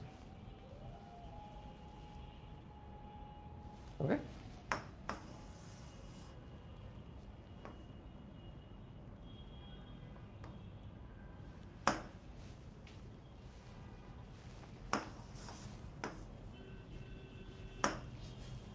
ডান। এবার আসো, খুবই গুরুত্বপূর্ণ, করোনারি সংবহন। করোনারি সংবহন, করোনারি সংবহন মানে কি? করোনারি সংবহন মানে সেই সংবহন যেখানে হৃৎপিণ্ড নিজেকে নিজে অক্সিজেনযুক্ত রক্ত সাপ্লাই করবে নিজের দেহে, এবং নিজের দেহ থেকে আবার কার্বন ডাইঅক্সাইড যুক্ত রক্ত নিয়ে আবার নিজের মধ্যে ফেরত নিয়ে আসবে। খেয়াল করো, হৃৎপিণ্ডের চারিদিকে আমরা আগেও দেখছি, আমরা যে হার্টের মডেলটা দেখছিলাম, আমি দেখাই তোমাদেরকে আবার। এই যে তোমরা তো খেয়াল করছিলা, এই যে হার্টের মডেলটা, হার্টের মডেলের চারিদিকে দেখো এই যে লাল নীল কিছু নালিকা আছে, এগুলাকে বলা হয় করোনারি রক্তনালিকা। তিন থেকে করোনারি রক্তনালিকা, করোনারি ভেসেল। এর মধ্যে লালগুলো হচ্ছে করোনারি ধমনী, নীলগুলো হচ্ছে করোনারি শিরা। এইগুলাই হচ্ছে হার্ট অ্যাটাকের কারণ হয়ে দাঁড়ায়। বাট এগুলো এখন আছে কি জন্যে? আমাদের হৃৎপিণ্ডের মধ্যে রক্ত সরবরাহ করার জন্য। খেয়াল করো, এদের উৎপত্তি হয় কোথায়? মহাধমনী থেকে। যে এটা হচ্ছে অ্যাওর্টা, খেয়াল করো এটা হচ্ছে অ্যাওর্টা, এটা হচ্ছে অ্যাওর্টা। অ্যাওর্টা মানে কি? অ্যাওর্টা মানে হচ্ছে মহাধমনী, অ্যাওর্টা, অ্যাওর্টা। অ্যান্ড অ্যাওর্টা থেকেই দেখো এই যে দুইটা করোনারি ধমনী তৈরি হয়েছে। অ্যাওর্টা থেকে দেখো দুইটা করোনারি ধমনী তৈরি হবে অ্যাওর্টা থেকে। এই যে একটা করোনারি ধমনী তৈরি হয়েছে, এবং এই একটা করোনারি ধমনী তৈরি হয়, অনেকগুলো ব্রাঞ্চ তৈরি করছে। একটাই করোনারি ধমনী তৈরি হয়, তারপর সেগুলো দেখো সামনে আগাইতে আগাইতে অসংখ্য ব্রাঞ্চ তৈরি করে, দেখছো? অসংখ্য ব্রাঞ্চ তৈরি করে। এইগুলো হচ্ছে করোনারি ধমনী, অনেকগুলো ব্রাঞ্চ তৈরি করছে। ওকে, এবং এইগুলা আবার অপোজিট দিকে, মানে পাশাপাশি আর কি, পাশাপাশি আবার দেখো করোনারি শিরাও তৈরি করে পাশাপাশি, এবং পিছন দিকে, এটা তো হাতের সামনের দিক, পেছনের দিকেও আছে। এগুলো হচ্ছে করোনারি শিরা। তাহলে অক্সিজেনযুক্ত রক্ত দিচ্ছে হার্টকে করোনারি ধমনী, এভাবে হার্টের পেশিগুলো অক্সিজেনযুক্ত রক্ত পাচ্ছে। তো অক্সিজেনযুক্ত রক্ত পেয়ে এগুলা তার টিস্যুতে বা কোষে যে সেখানে কার্বন ডাইঅক্সাইড উৎপন্ন হচ্ছে, সেই কার্বন ডাইঅক্সাইডগুলোকে আবার নিয়ে নিচ্ছে করোনারি শিরা। যেই করোনারি শিরা একসাথে মিলিত হয়ে কি তৈরি করে বলো তো? মনে করে দেখো তো, একদম পেছন দিকে করোনারি সাইনাস পড়াইছিলাম, মনে আছে? করোনারি শিলাগুলা মিলিত হয়ে কি তৈরি করে? করোনারি সাইনাস তৈরি করে। সেই করোনারি সাইনাসে, সেই করোনারি সাইনাস দিয়ে সেটা আবার ডান অ্যাট্রিয়ামে কি হয়ে আসে, ফিরত আসে, হার্টের নিজের সংবহন। তাহলে খেয়াল করো, হৃৎপিণ্ডের হৃৎপেশিতে রক্ত সঞ্চালনকারী সংবহনকে করোনারি সংবহন বলে। সহজ উত্তর। কিভাবে দেখো, সিস্টেমিক ধমনী, সিস্টেমিক ধমনী মানে হচ্ছে ধরো অ্যাওর্টা, সিস্টেমিক ধমনী মানে অ্যাওর্টা থেকে সেটা কোথায় যাবে, করোনারি ধমনীতে যাবে, তারপর সেটা হৃৎপ্রাচীরে পৌঁছাবে, হৃৎপেশিতে রক্ত সরবরাহ করবে, সেখান থেকে তৈরি হবে করোনারি শিরা, কার্বন ডাইঅক্সাইড যুক্ত রক্ত নিয়ে। করোনারি শিরা যাবে করোনারি সাইনাসে, করোনারি সাইনাস থেকে আবার এই ডান অ্যাট্রিয়ামে প্রবেশ করবে। এই হচ্ছে করোনারি সংবহন। এটা হচ্ছে কি সংবহন, করোনারি সংবহন। ঠিক আছে, খেয়াল করো চিত্রটা, সুন্দর সুন্দর কিছু চিত্র আছে। এটা হার্টের সামনের দিক, এটা হার্টের সামনের দিক, ওকে, এটা হার্টের সামনের দিক, এটা হচ্ছে মহাধমনী, এটা মহাধমনী।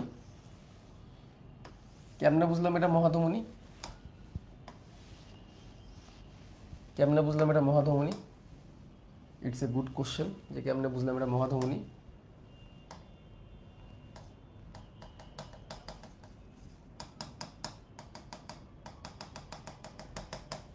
এটা মহাধমনী কেমনে বুঝলাম, বুঝলাম এই দেখো,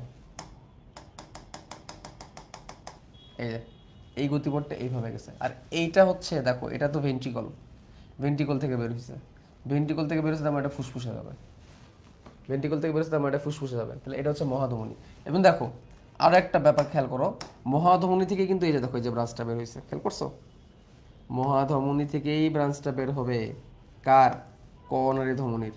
এবং দেখো মহাধমনী থেকে এই দিক থেকে আরেকটা ব্রাঞ্চ চলে যায়, এটা দেখা যাচ্ছে না, ঠিক আছে।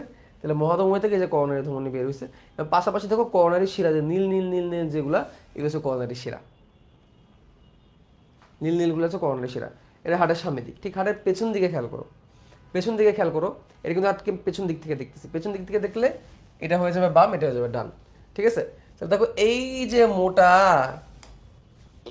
এই যে অনেক মোটা যে নালীটা দেখছো,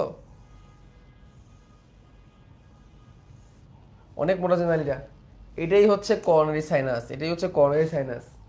এটা কি করতেছে, এই যে যত নীল নালী আছে দেখো, এই যে নীল নালীগুলা, এই নীল নালীগুলা দেখো, এই যে নীল নীলগুলা, এই যে নীল নীলগুলা সব কিন্তু করোনারি সাইনাসে প্রবেশ করতেছে, এই যে এখানে করোনারি সাইনাসে প্রবেশ করতেছে। এবং করোনারি সাইনাসে প্রবেশ করে সেই করোনারি সাইনাস আবার ডান অ্যাট্রিয়ামে চলে যাবে, সেই করোনারি সাইনাস এই দেখো, এই দেখো, এই যে ডান অ্যাট্রিয়ামে ঢুকতেছে, কোথায়, ডান অ্যাট্রিয়ামে। ডান অ্যাট্রিয়ামে কি নিয়ে ঢুকবে বলো তো, ডান অলিন্দ, অলিন্দ মানে অ্যাট্রিয়াম, ডান অলিন্দ কি যুক্ত রক্ত নিয়ে ঢুকবে, কার্বন ডাইঅক্সাইড যুক্ত রক্ত। কিন্তু এগুলা কার কার্বন ডাইঅক্সাইড যুক্ত রক্ত, কার কার্বন ডাইঅক্সাইড যুক্ত রক্ত, এগুলা হার্টের কার্বন ডাইঅক্সাইড যুক্ত রক্ত। জাস্ট এটা চিত্রটা দেখলাম আমরা, খেয়াল করো। এবার এগুলো সব কনসেপ্ট, হ্যাঁ, কনসেপ্ট, এবারটাও কনসেপ্ট, এগুলো চিত্র তোমার আঁকানো লাগবে না। আর এগুলো তো আগের সিকিউরি অংশ, এই যে এটা আগের সৃজনশীলের অংশ, এটাও আগের সৃজনশীলের অংশ, এটাও আগের সৃজনশীলের অংশ, এটাও আগের সৃজনশীলের অংশ, তারপরে এটাও সৃজনশীলের অংশ, এটাও সৃজনশীলের অংশ, এগুলো থেকে সৃজনশীল আসে। কনসেপ্ট খেয়াল করো, হার্টের সামনের দিক থেকে খেয়াল করো, এটা হচ্ছে একটা করোনারি ধমনী, হার্টের এইটুকু অংশ রক্ত সরবরাহ করতেছে।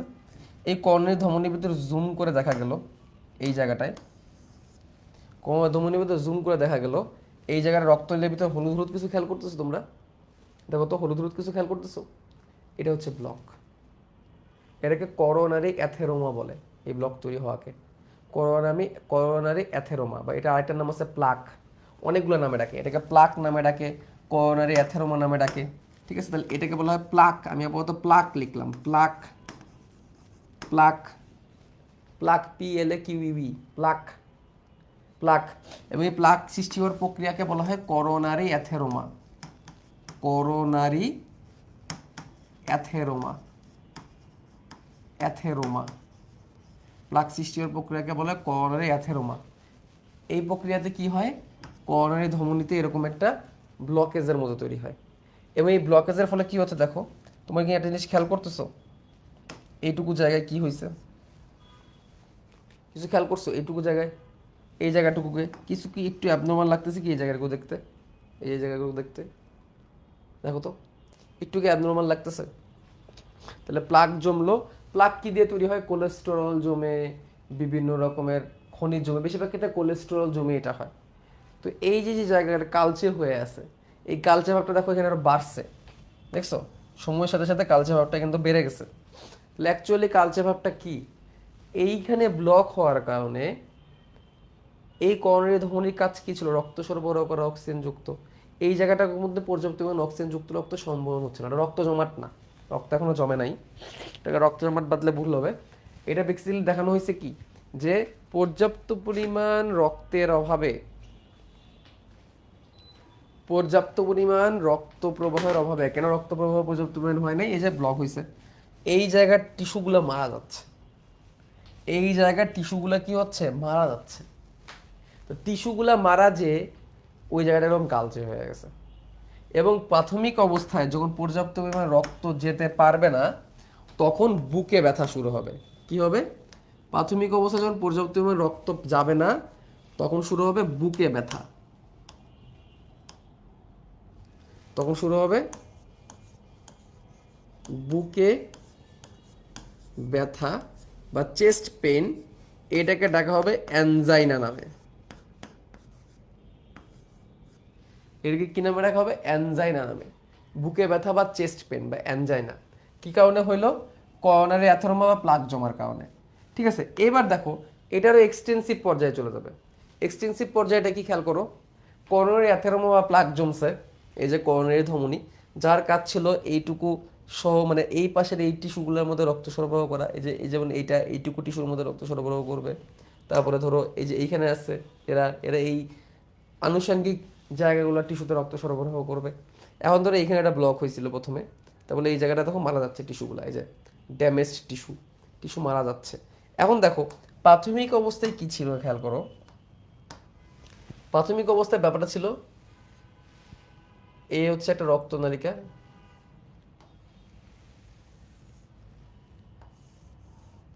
এই হচ্ছে রক্তনালিকা। এই রক্তনালিকাতে প্রথমে হয়েছে কি, প্লাক জমছে। একটু ভালো করে খেয়াল করো, কনসেপ্ট এখন দেখাই দিব, পুরো কনসেপ্টটাই দেখাই দিব। প্রথমে কি জমছিল? এরকম করে কোলেস্টেরল টোলেস্টেরল দিয়ে প্লাক জমছিল। কি হয়েছিল? কোলেস্টেরল হ্যানত্যান জমে প্রথমে প্লাক তৈরি হয়েছিল।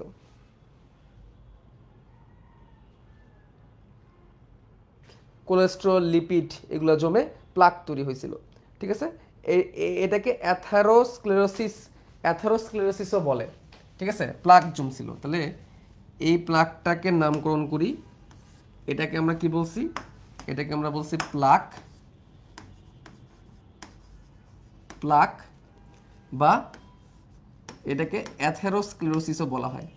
অ্যাথেরোস্ক্লেরোসিসও বলা হয়, অ্যাথেরোস্ক্লেরোসিসও বলা হয়, অনেকগুলো নাম। প্লাক বা অ্যাথেরোস্ক্লেরোসিস বলা হয়, বা এটাকে অ্যাথেরোমেটাস প্লাগও বলা হয়।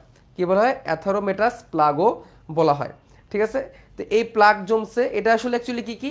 কোলেস্টেরল, লিপিড, এগুলো অ্যাকচুয়ালি কি জাতীয় পদার্থ? এগুলো হচ্ছে কোলেস্টেরল, লিপিড জাতীয় পদার্থ। এগুলো অ্যাকচুয়ালি কোলেস্টেরল, লিপিড এইসব জাতীয় পদার্থ, এগুলো দিয়ে প্লাক তৈরি হয়েছে। এই প্লাক, এটাকে অ্যাথেরোস্ক্লেরোসিস বলে বা অ্যাথেরোস্ক্লেরোটিক প্লাগও বলে, বা এটাকে অ্যাথেরোস্ক্লেরোটিক প্লাকও বলে। আর এই প্রক্রিয়ার নাম, এই জমার এই প্রক্রিয়ার নাম করোনারি অ্যাথেরোমা। করোনারি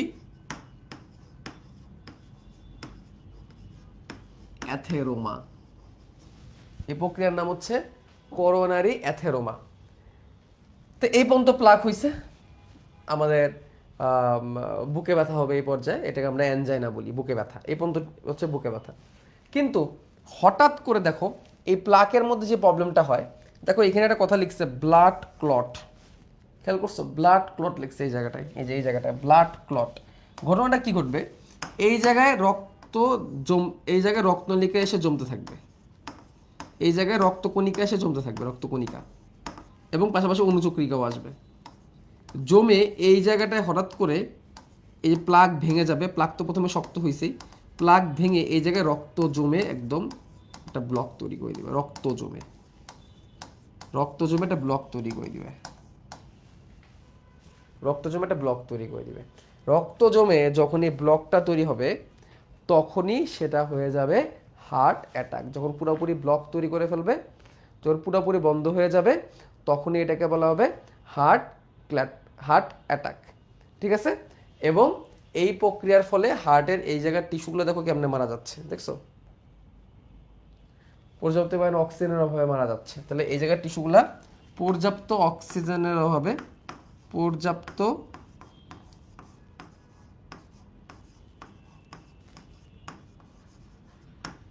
এই জায়গার টিস্যুগুলা পর্যাপ্ত অক্সিজেনের অভাবে মৃত হবে, মারা যাবে।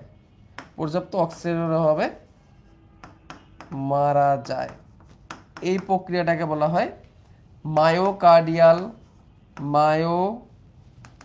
এই প্রক্রিয়াটাকে বলা হয় মায়োকার্ডিয়াল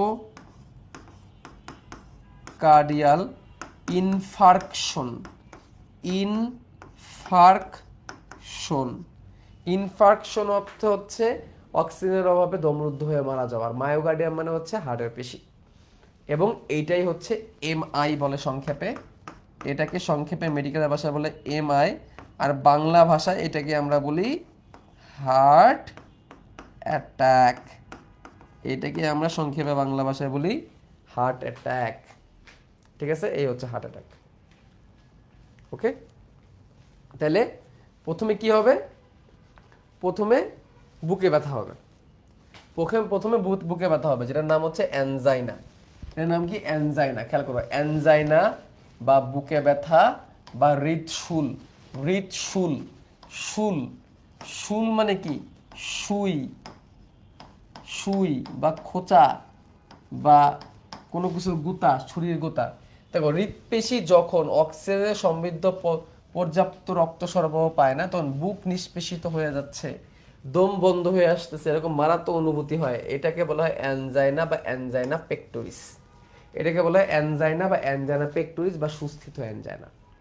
তাহলে পর্যাপ্ত পরিমাণ অক্সিজেনের অভাবে, হার্টের পেশি পর্যাপ্ত পরিমাণ অক্সিজেনের অভাবে একটা বুকে ব্যথা অনুভূত হয়। এটা কখন হয়? যখন ওই যে কোলেস্টেরল জমে।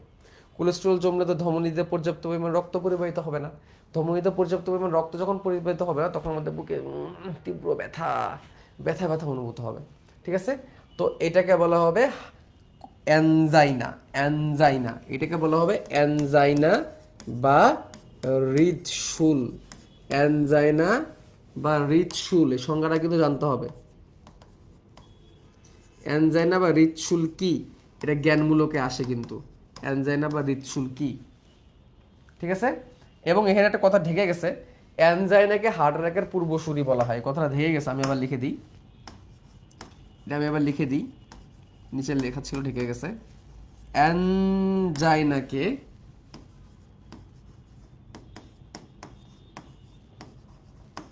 হার্ট অ্যাটাকের পূর্বসূরি বলে। অর্থাৎ হার্ট অ্যাটাকের প্রাথমিক লক্ষণ হচ্ছে অ্যানজাইনা। কেন বলে, তোমরা কি বুঝছো? হার্ট অ্যাটাকের পূর্বসূরি কেন বলে? খেয়াল করো, এখানে অ্যানজাইনা কখন বলতেছি আমি কখন বলতেছি? যখন সবেমাত্র প্লাক তৈরি হয়েছে, যখন সবেমাত্র করোনারি অ্যাথেরোমা বা অ্যাথেরোমেটিক প্লাক, অ্যাথেরোস্ক্লেরোটিক প্লাক তৈরি হয়েছে, সেই পর্যায়ে হার্টের এখানে রক্ত সরবরাহটা কমে যাবে, হৃদপেশি মারা যাওয়া শুরু করবে।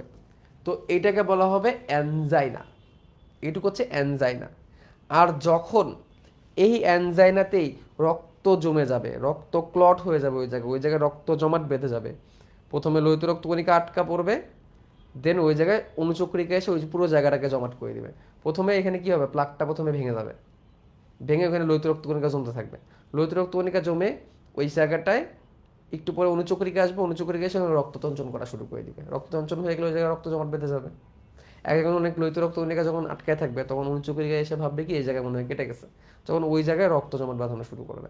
রক্ত জমাট বাঁধলে পুরো নালীটা ব্লক হয়ে যাবে, পুরো এই যে নালীটা, এই পুরো নালীটা রক্ত দিয়ে ব্লক হয়ে যাবে, তখন ওটা হবে হার্ট অ্যাটাক। তাহলে অ্যানজাইনা আজকে যেটা অ্যানজাইনা, কালকে সেটাই কিন্তু হার্ট অ্যাটাকের দিকে চলে যাবে। ওই যে বলে না হার্ট অ্যাটাক মানে একজনের 60% ব্লক, 70% ব্লক বলে না, 90% ব্লক। ব্লক মানে কি, একটা রক্তনালিকা, একটা করোনারি রক্তনালিকা অলরেডি ব্লক হয়ে আছে, 60% 90%-এর মধ্যে ব্লক হয়ে আছে, যে কোনো সময় এখানে হার্ট অ্যাটাক হইতে পারে বড় লেভেলের। ঠিক আছে,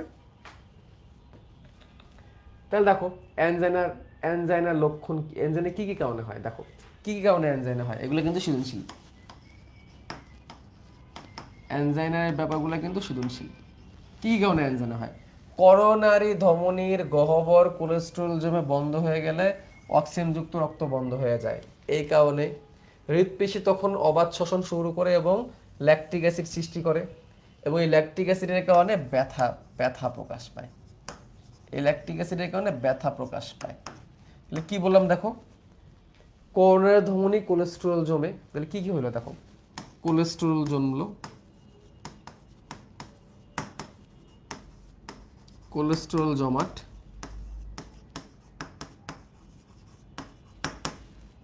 কি হইলো, কোলেস্ট্রল জমলো, করোনারি ধমনীতে প্লাক, হৃদপেশিতে অক্সিজেনের অভাব, অক্সিজেনযুক্ত রক্ত যেতে পারতেছে না, অক্সিজেনের অভাবে হৃদপেশি, দেখো হৃদপেশির তো শক্তি দরকার তাই না, তখন পর্যাপ্ত পরিমাণ অক্সিজেন পাবে, তুমি কি সবাত শোষণ করতে পারবে? বলো, সবাত শোষণ তো করতে পারবে, তখন রক্ত কি করা শুরু করবে, অবাধ শোষণ করা শুরু করবে। হৃদপেশি কি শুরু করে দিবে, অবাধ শোষণ করা শুরু করে দিবে, এবং অবাধ শোষণের ফলে কি তৈরি হবে, ল্যাকটিক অ্যাসিড তৈরি হবে। অবাধ শোষণের ফলে কি তৈরি হবে, ল্যাকটিক অ্যাসিড উৎপাদন হবে। এই ল্যাকটিক অ্যাসিডের কারণে কি কি প্রকাশ পাবে, এই ল্যাকটিক অ্যাসিডের কারণে একটা ব্যথার প্রকাশ পাবে। এটা হচ্ছে কি, এটা হচ্ছে ব্যথার প্রকাশ পাইলো। এটাকে আমরা কি বলতেছি, এটাকে আমরা বলতেছি অ্যানজাইনা বা হৃদশুল। এটাকে আমরা বলতেছি অ্যানজাইনা বা হৃদশুল। ঠিক আছে, এই কথাটা এখানে বলছে। ধূমপান, ডায়াবেটিস, বংশগত হার্টের সমস্যা, হাই ব্লাড প্রেশার, কিডনির রোগ, যাদের স্থূলতা আছে, অলস জীবনযাপন ইত্যাদির কারণে এই বুকে ব্যথাগুলা হইতে পারে, অ্যানজাইনা হইতে পারে। অ্যানজাইনা কাদের কাদের হয়, স্মোকিং, স্মোকিং যারা যারা করে তাদের, ডায়াবেটিস যারা যারা আছে তাদের হাই, তারপরে genetic heart disease, genetically heart disease যাদের আছে তাদের ক্ষেত্রে, তারপরে হাই ব্লাড প্রেশার, এত উচ্চ রক্তচাপ, এটা তো একটা বড় কারণ। হাই ব্লাড প্রেশার এটা তো বড় কারণ, হাই ব্লাড প্রেশার। তারপর যাদের কিডনিতে সমস্যা আছে তাদেরও হাই চান্স আছে। তারপর যাদের ওবেসিটি আছে, মানে কি স্থূলতা আছে তাদের, এবং অনেক অলস জীবনযাপন করে, রিচ ফুড, জাঙ্ক ফুড যারা খায়, জাঙ্ক ফুড যারা খায় তাদের তো হবেই। তাহলে এখানে একটা বড় কারণ, সব থেকে বড় কারণ কি জানো, সব থেকে বড় কারণ হচ্ছে কোলেস্টেরল। সব থেকে বড় কারণ হচ্ছে কোলেস্টেরল হাই, রক্তের কোলেস্টেরল, এগুলো হচ্ছে সব থেকে বড় কারণ।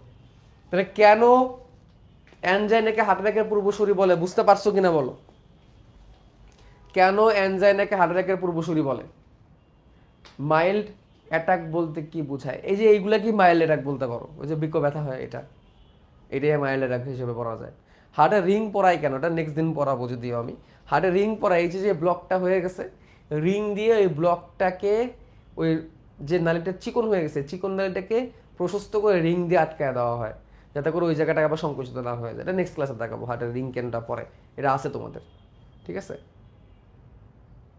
কেন কোলেস্ট্রল জমে, কোলেস্ট্রলের এগুলো তো কাজই হচ্ছে মানে কোলেস্ট্রলের কাজই হচ্ছে জমা, যেমন ফ্যাট জমে থাকে, আর হাড়ের মতো জায়গা পেলে তো সেখানে আরো জমবে, কারণ ধমনীগুলো তো ছোট, রক্তচাপও কম থাকে। ঠিক আছে, বুঝতে পারছো? ওকে, এবার দেখো অ্যানজাইনার প্রকারভেদ, এটা এমসিকিউতে আসে, তোমাদের বইয়ের লাইন, এটা গাজী আজমল স্যারের বইয়ের লাইন। আজমল স্যারের বইয়ের লাইনগুলো আমি এখানে দিয়ে দিছি। হার্ট অ্যাটাকের প্রকারভেদ দেখো কি কি তিন টাইপের হার্ট অ্যাটাক আছে। সরি হার্ট অ্যাটাক না, অ্যানজাইনা। তিন টাইপের অ্যানজাইনা আছে: সুস্থিত অ্যানজাইনা বা স্টেবল অ্যানজাইনা, অস্থিত অ্যানজাইনা বা আনস্টেবল অ্যানজাইনা, প্রিন্সমিটাল অ্যানজাইনা। এই তিন রকমের অ্যানজাইনা আছে। তাহলে সুস্থিত অ্যানজাইনা, অস্থির অ্যানজাইনা বা অস্থিত অ্যানজাইনা এবং প্রিন্সমিটাল অ্যানজাইনা। সুস্থিত অ্যানজাইনা কি? যখন ব্লকটা অল্প তখন এটাকে সুস্থিত অ্যানজাইনা বলে। একটা মিনিট। হ্যাঁ আঙ্কেল, জি আঙ্কেল। হ্যাঁ কালকে আমার ক্লাস আছে হচ্ছে যে বেলা 12টায়। হ্যাঁ 12টায়।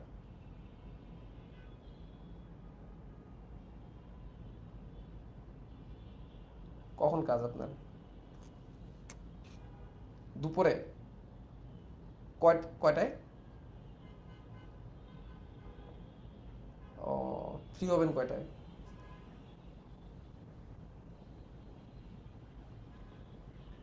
আচ্ছা। তাহলে কি আপনি আমরা দিয়ে আসতে আইসা করতে পারবেন 12টার আগে?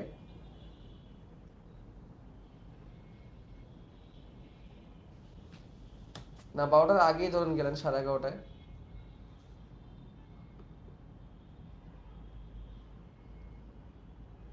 ঠিক আছে, ধরুন দিয়ে চলে আসলেন আর কি। ঠিক আছে, বুঝতে পারছি। আচ্ছা ঠিক আছে, আপনি দেখেন কি করা যায়, আমিও দেখি। মিরাজরে তো আসলে ওই সময় ভরসা নাই, কারণ ও তো বুঝেনি, ওরে দিয়ে রাখবো পরে দেখা যাবে যে ও আসবেই না।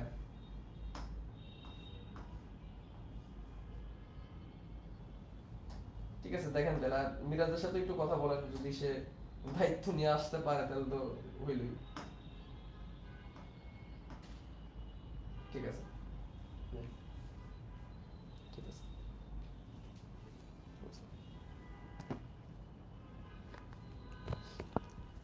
তাহলে দেখো অ্যানজাইনার প্রকারভেদের মধ্যে আছে সুস্থিত অ্যানজাইনা। এক্ষেত্রে কি? এক্ষেত্রে বুকের চাপ অনুভব হয় কেবল পরিশ্রম বা চরম বিষণ্ণতা বা এরকম এরকম টাইপের অবস্থায়। হ্যাঁ, মানে তুমি অনেক বেশি পরিশ্রম করবা বা অনেক বেশি ডিপ্রেশনে থাকা অবস্থায় তখন এই বুকে ব্যথাটা হয়। রেস্ট নিলে বুকে ব্যথা চলে যায়। তুমি যখন রেস্ট নিবা সেদিন তোমার দেখবা তোমার বুকে ব্যথা চলে গেছে। আর অস্থিত অ্যানজাইনা কি? বিশ্রামের সময় বুকে ব্যথা থাকবে। তুমি যখন বিশ্রাম নিচ্ছ তারপরেও বুকে ব্যথা থাকতেছে এবং অনেক সময় ধরে বুকে ব্যথা থাকতেছে, এটাকে বলা হয় অস্থিত অ্যানজাইনা। এবং এই অ্যানজাইনাই হার্ট অ্যাটাকের পূর্বসূরি, তার মানে কি ব্লক ভালোই হয়েছে। আরেকটা কি? আরেকটা হচ্ছে প্রিন্সিপাল অ্যানজাইনা। তুমি যখন ঘুমের মধ্যে থাকবা, বিশ্রামের সময় কিংবা ঘুমের সময়ও বা ঠান্ডা লাগলে এই ধরনের অ্যানজাইনা দেখা দেয়। তাহলে ঘুমের সময় তোমার বুকে ব্যথা বা অ্যানজাইনা বা হার্ট অ্যাটাকের একটা প্রবলেম হতে পারে। তার মানে কি সুস্থ অ্যানজাইনা এটা হচ্ছে বুকে ব্যথা ধাপে ধাপে ধাপে ধাপে আস্তে আস্তে বাড়বে, বাট এখন কম, তুমি বিশ্রাম নিলে কমে যাচ্ছে। অস্থিত অ্যানজাইনা, তোমার বুকে ব্যথা আছে কিন্তু বুকে ব্যথাটা বিশ্রাম নিলেও থাকতেছে এবং অনেকক্ষণ বিশ্রাম নেওয়ার পরেও বুকে ব্যথা থাকতেছে এবং সময়ে সময়ে থাকতেছে, অনেক লম্বা সময় ধরে থাকতেছে। দ্যাট ইজ অস্থিত অ্যানজাইনা। আর প্রিন্স মেটাল অ্যানজাইনা, তুমি ঘুমের মধ্যে আসো, তোমার বুকে ব্যথা করতেছে, তোমার ঘুমের মধ্যে তোমার হার্ট অ্যাটাক হয়ে যেতে পারে। ঘুমের মধ্যে অনেক হার্ট অ্যাটাক হয় না এবং মারাও যায় কিন্তু অনেকে। ঠান্ডা লাগছে, শ্বাস ঠান্ডা লাগলে কি হয়, নাক টাক বন্ধ হয়ে যায়, দম নিতে কষ্ট হয়। এবং দম নিতে কষ্ট হওয়ার কারণে, ঠিক আছে, দম নিতে দম নিতে কষ্ট হওয়ার কারণে তখন মানুষের হার্ট অ্যাটাকের একটা অবস্থা তৈরি হয়ে যেতে পারে। ঠিক আছে। আর লক্ষণটা পড়াই দিই। দেখো লক্ষণে কি হয়, লক্ষণগুলা আসে সৃজনশীল, এগুলো সবই সৃজনশীল। আজকে এখন যা পড়াবো সব সৃজনশীল। স্টারনামের পেছনে বুকে ব্যথা। স্টারনাম মানে কি? যে বুকের যে হাড়টা, এটার পেছন দিকে বুকে ব্যথা। ব্যায়াম বা অন্যান্য শারীরিক কাজে মানসিক চাপ, অতিরিক্ত ভোজন, শীতকালে বুকে ব্যথাটা বেড়ে যায়। শীতকালে কেন বাড়ে? ওই যে নাক টাক বন্ধ থাকে, ঠান্ডা লাগে, অ্যালার্জি হয়, বুক জব্দ হয়ে যায়, দম নিতে কষ্ট হয়। এই কারণে আর দম নিতে কষ্ট হলে তো তোমার আরও কষ্টটা বেড়ে যাবে, অক্সিজেনযুক্ত রক্তের আরও বেশি ক্রাইসিস দেখা দিবে, হার্টের পেশির আরও কষ্ট হবে। ব্যথা 5 থেকে 30 মিনিট স্থায়ী হয়, এটা এমসিকিউতে আসে। কতক্ষণ ব্যথা স্থায়ী হয়? অ্যানজাইনা ব্যথা কতটুকু স্থায়ী হয়? অ্যানজাইনা ব্যথা কতক্ষণ সময় স্থায়ী হয়? 5 থেকে 30 মিনিট। অ্যানজাইনা ব্যথা কতক্ষণ স্থায়ী হয়? 5 থেকে 30 মিনিট। অ্যানজাইনা ব্যথা কতক্ষণ স্থায়ী হয়? 5 থেকে 30 মিনিট। অ্যানজাইনা গলা, গাল, কাঁধ, চোয়াল, বাহু এমনকি দাঁতেও ছড়ায় যেতে পারে এবং বুকের বাম দিক থেকে বেশি ছড়ায়, বাম দিকে বেশি ছড়ায়, বাম দিকে ছড়ায়। এবং এটা কিন্তু হার্ট অ্যাটাকের লক্ষণ, বাম দিকে ছড়ানো, এটা কিন্তু হার্ট অ্যাটাকের লক্ষণ।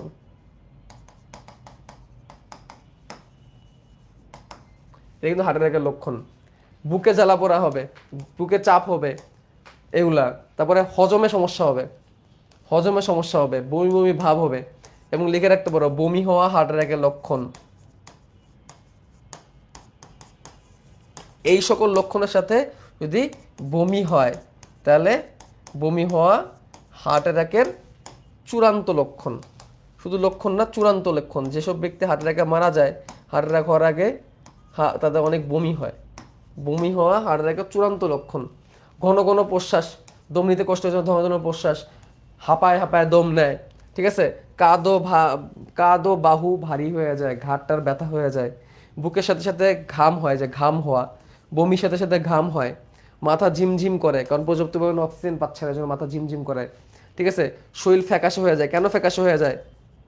অক্সিজেনের অভাবে। কারণ হার্টের কাজ অক্সিজেন দেওয়া, সে তো অক্সিজেন দিতে পারতেছে না, ঠিক আছে। এগুলো খুবই গুরুত্বপূর্ণ।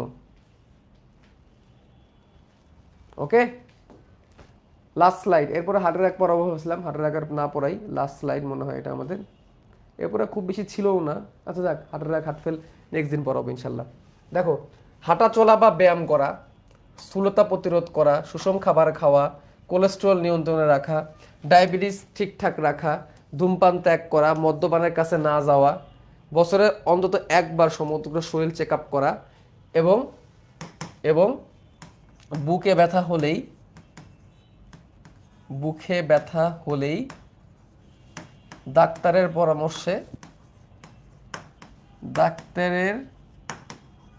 পরামর্শে সেটা যে কাউরে বুকে ব্যথা হোক, গ্যাসের ব্যথা বললে কিন্তু ইগনোর করা যাবে না, ইসিজি করানো।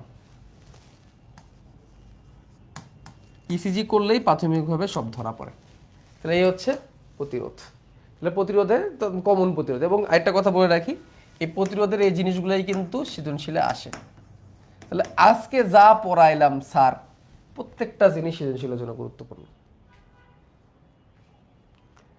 ঠিক আছে। কি আজ থেকে বমি হলে কেউ প্রেগনেন্ট হবা না, বলবা হার্ট অ্যাটাক। কি রে ভাই, কি সব কমেন্ট এগুলা? ভাইয়া লম্বা ক্লাস নিলে ভাইয়ার মনে হয় অনেক ছোট ক্লাস নিচ্ছেন, তাই একটু লম্বা। হ্যাঁ, কই কতক্ষণ ক্লাস নিচ্ছে? 1 ঘন্টা 18 মিনিট হয়েছে মাত্র। হারের একটা পড়াই দিতে পারতাম, থাক আজকে আর দরকার নেই। হারের একটা পড়াই দিলে একটা বড় অংশ শেষ হয়ে যেত। আচ্ছা থাক, দরকার নেই। লাগবে আরো ক্লাস লাগবে, আরো 2 ক্লাস লাগবে। 9 ক্লাস হলে 11 ক্লাস লাগবে। গত বছরও 12 ক্লাস লাগছিল। চ্যাপ্টার অনেক বড়, চাইলেও শেষ করা যায় না। আল্লাহ হাফেজ।